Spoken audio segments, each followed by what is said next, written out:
Now you Hasan, the old man. Yeah. How do you want to be remembered?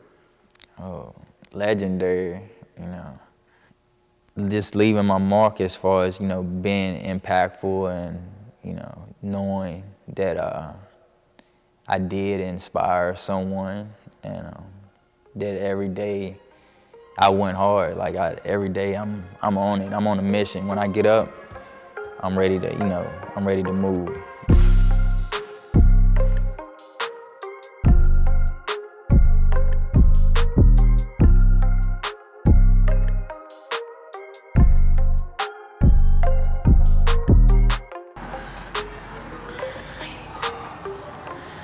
You know what I'm saying? It's my luxury bike right there.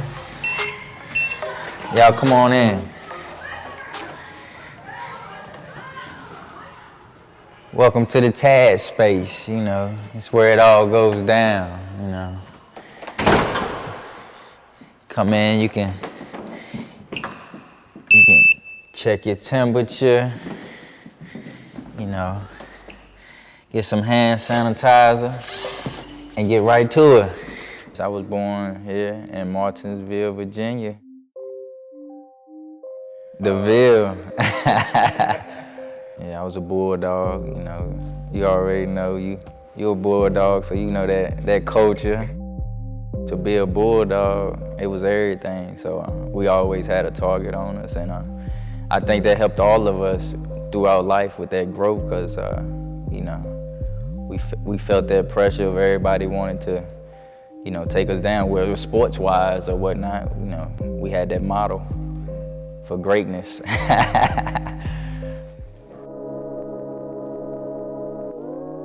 You know, both my parents were in my life, but my dad, throughout my life, he was in and out, you know, of prison, you know, incarceration. He had some, you know, issues as far as drugs and alcohol, you know, and I tried not to hold things against him. You know, at the end of the day, you know, a lot of people get caught up in, oh, well, my parent wasn't there, but I think him not being there helped me grow and find myself, you know, without him being there. Whatnot, become a man before my time. Yeah, me and my mom, that's my rock. You know, she sacrificed a lot for us as, you know, a family or whatnot. She, you know, made sure we had what we need, but then at the same time, she made sure we enjoyed life. You know, the simple things in life, not getting caught up in having a lot of material stuff or whatever. This is the definition of this gonna make you happy. So basically, like, just being together and you know, being able to create those moments and laughter and, you know, going through something together. So I had this one incident when I was a kid. So I used to always like to go and, like, before I had a license, I liked to bag the car. We had like a carport when we stayed on Clearview. And I would like to bag the car out the carport, and it didn't have a garage door. So I bagged out one day and it got stuck on the wall. So I just hit the gas, won't going nowhere. So then it finally, like, it ripped off half the wall of the carport. I'm flying down into the, you know how Clearview is. I went down into the road. So scared, don't know what out of my. So my brother and sister come out. They like, oh my God, like you know you about to get it. And you know, my mom came out, which I thought I was about to get a beating too, but she let it ride. And my siblings, they won't find that, because it was like they was rooting for me to get that whooping. Like, get some hand sanitizer and get right to it. So here's, an area that you can work from, meet with whoever you have a meeting with. Pull out your laptop, your cell phone, whatever you got, project you got going on. And so also have these set up by the window. You get a nice little glimpse of activity going on in the city during the day. Enjoy your coffee, smoothie.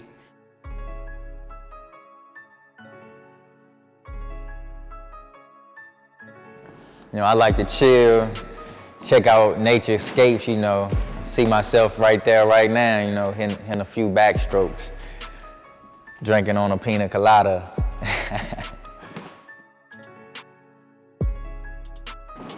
So all of this is, we try to keep this space open or whatnot.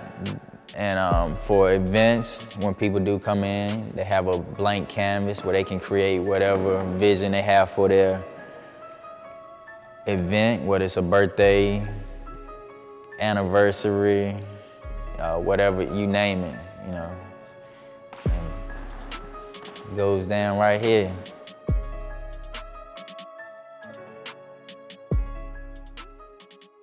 So I graduated from Martinsville, and I went to Radford University.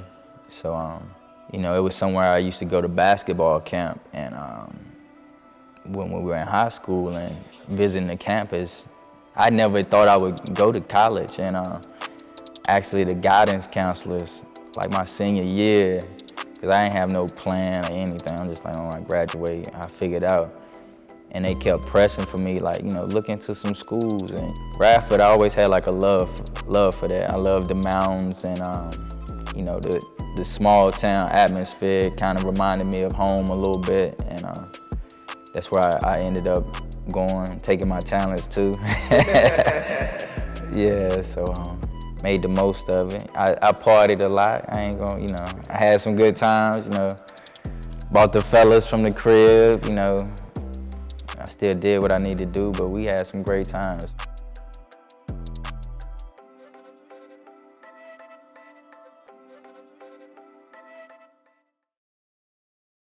So I graduated school, and so and then I was just trying to find out what I was gonna do with myself or whatever, and I worked a few temp jobs or whatnot. So I ended up coming back home. I used to listen to the radio a lot when I was running my machine, and they ran an ad for the Air Force Reserves. I had never thought about, like, military was never, I don't know, something that I never let cross my mind that I would go to the military. So they would run these ads, and I was like, man, I'm trying to figure out what I want to do, and I wanted to travel. I was like, man, how can I travel and see some stuff, and So that's when I started pursuing the military, and I joined the Air Force.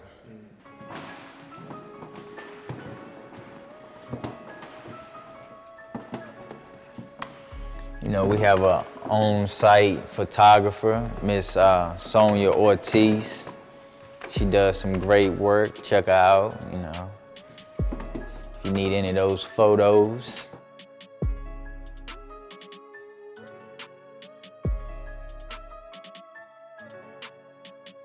It's where it goes down, Mr. KJ Harkness, Killer J. This is his recording studio. Control Room, Villains, LLC.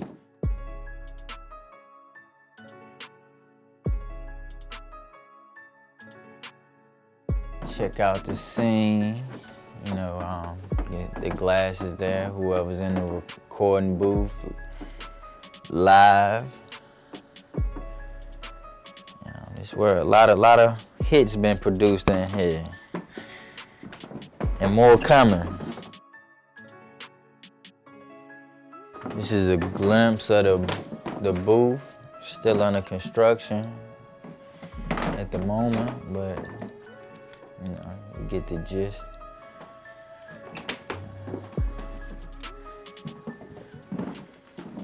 I went to the Air Force, ended up joining, I did reserves.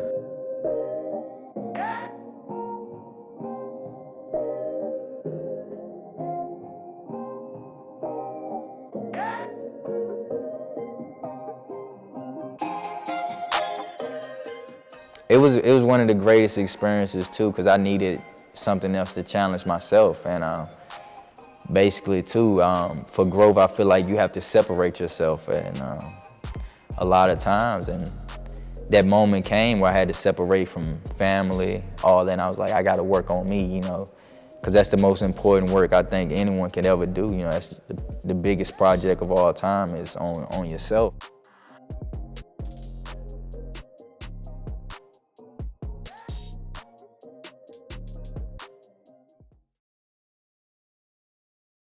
Feels good to be home, man. Yeah.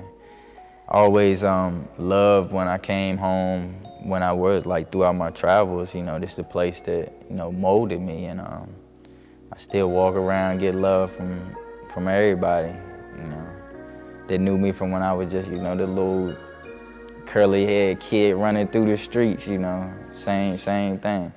Sidebar, I hated on you in high school. It was curly.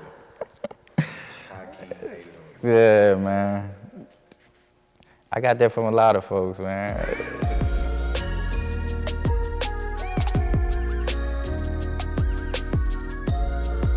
And like I'm always trying to recruit people to come back, like, because when people, you know, they're iffy about coming back home, and I'm always trying to sell them on Martinsville and coming back home, and like, let's make that change and stop waiting to say, well, they're gonna do it, and it's like, well, we need to do it. And a lot of this stuff is, you know, coming together. It's been coming together over the past few years, and people working and collabing together. This is a conference room that's available. It's part of the shared space that you could come in and work from, have corporate meetings.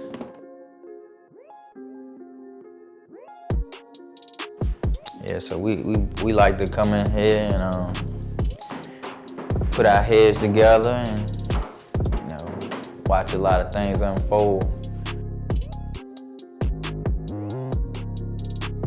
We'll go out over here. So we're inside of, which is the TAD space. So this is another project Wayne Draper and I and a few others that we have on our team have been, you know, working on. And it's a collab spot where people can come in and, you know, basically work from here, you know, like a teleworkspace. They can work from here from the day, you know. We have it as an event space where you can rent out if you're having a birthday party, anniversary. We've done teen summits here. You name it, we work with Southside Awareness Program with some of their support groups that they have for women. So yeah, and then, you know, also in this space, we want to offer a creative where people can come and, you know, not like the traditional workplace or whatnot, because I'm not a fan of like traditional. Only thing I like that's traditional is like my chicken wings. So that's like, other than that, you know, I try to, you know, do something different, you know, where we try to do something different. You know, a lot of times we think we need a lot to make something happen, you know, and I'm a big fan of, you know, quality over quantity and less is more. So I feel like with that, in the space that we're providing, is telling folks that, hey, you come in here, you don't have to have a multi-million-dollar building or something. You can come here and create. We had Vanessa Ferguson. She was on The Voice. She's a good friend of mine. I met a couple years ago. She did a birthday party for me at Dutch Inn, and we brought her in December, and we had a whole concert here, and it was amazing. Great night. We start out, like we said, like a TAD, but we have a bigger vision too of growth and you know, spreading our brand and as far as our city and what we do here, and even look to, you know, maybe, you know, eventually franchise these spaces as well.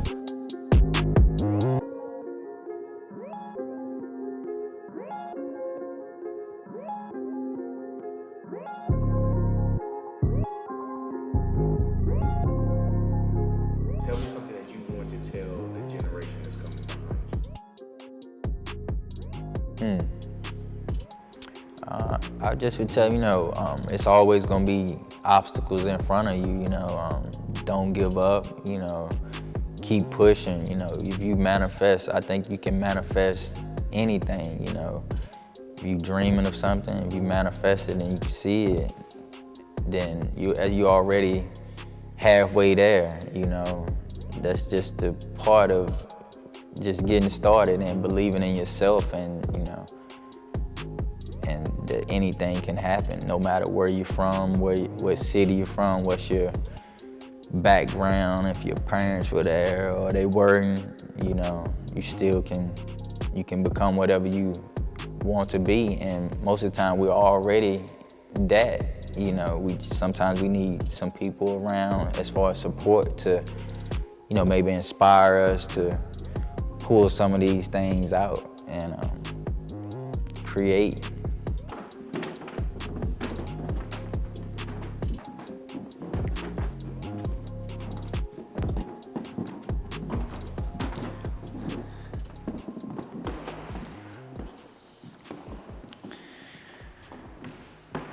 And that was a little glimpse of one of our floors. We had a few floors that's under renovation at the moment, but